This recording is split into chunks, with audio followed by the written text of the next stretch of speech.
Title Life. Million years ago, Kong versus Megalodon. In a world lost to time, two absolute titans ruled their domains. One, the undisputed king of the land, a literal mountain of muscle and fury. The other, the apex predator of the ancient seas, a shark of terrifying size and power. Now, they were separated by millions of years in the simple boundary of land and sea. But what if they weren't? What would happen if these two colossal forces finally met? Who would win the ultimate battle for supremacy? Today, we're exploring a clash for the ages. The raw, primal power of Kong against the prehistoric might of the Megalodon. This is more than just a fight. It's a battle for the title of the planet's one true king. First up, the challenger from the land. Kong, the king of Skull Island, is a being of almost unbelievable power. Now, let's be clear. Kong is a brilliant fictional creation, but for this fight, we're drawing from his modern movie portrayals. Puts him at over 100 feet tall, thinking breathing colossus of instinct and rage.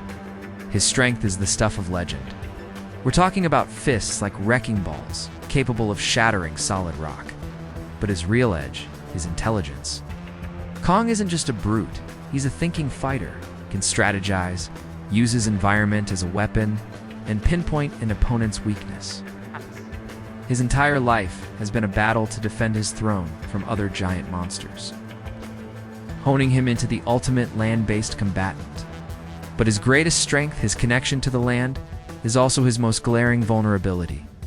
And in the other corner, the champion of the sea, Otodus Megalodon. This is no myth. This shark was very, very real, and it dominated the oceans from about 23 to 3.6 million years ago. This was, without a doubt, the largest predatory shark that has ever lived. Even the most cautious scientific estimates put it at 15 to 20 meters, that's up to 66 feet in length. It could weigh over 50 tons.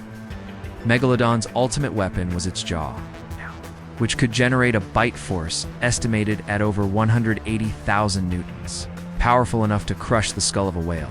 Its teeth, each the size of a human hand, were perfect for shearing through flesh and bone.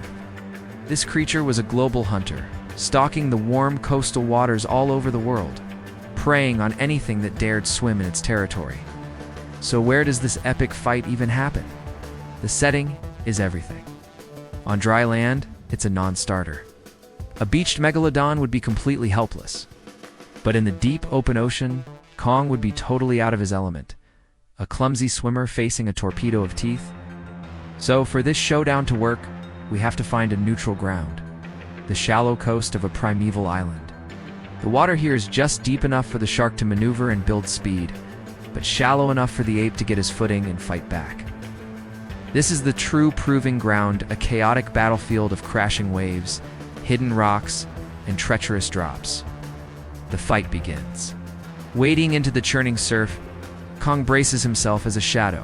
Twice his length begins to circle. The Megalodon strikes first. It's a sudden explosion of water and teeth, an ambush from the murky depths, meant to end things immediately. But Kong is agile, sidesteps the first devastating charge and retaliates, slamming his fists down into the water to create stunning shockwaves. He might even tear a huge boulder from the coastline and hurl it at his aquatic enemy. In these shallows, Kong has the edge.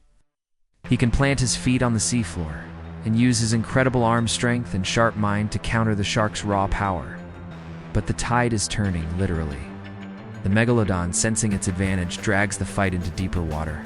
Suddenly, Kong's feet can no longer touch the bottom.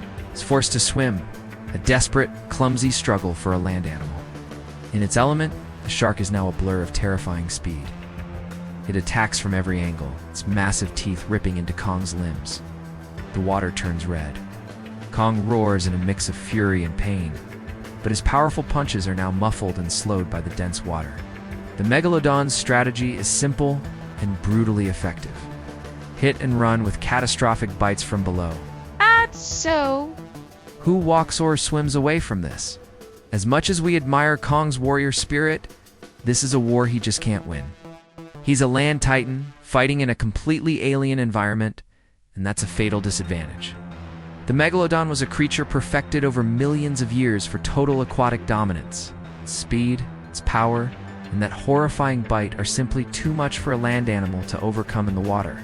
While Kang would surely make it a legendary fight, the ocean itself is Megalodon's greatest weapon. The king of the land might be a god on his island, but the ocean answers to a much older and much deadlier predator. But that's just our take on it.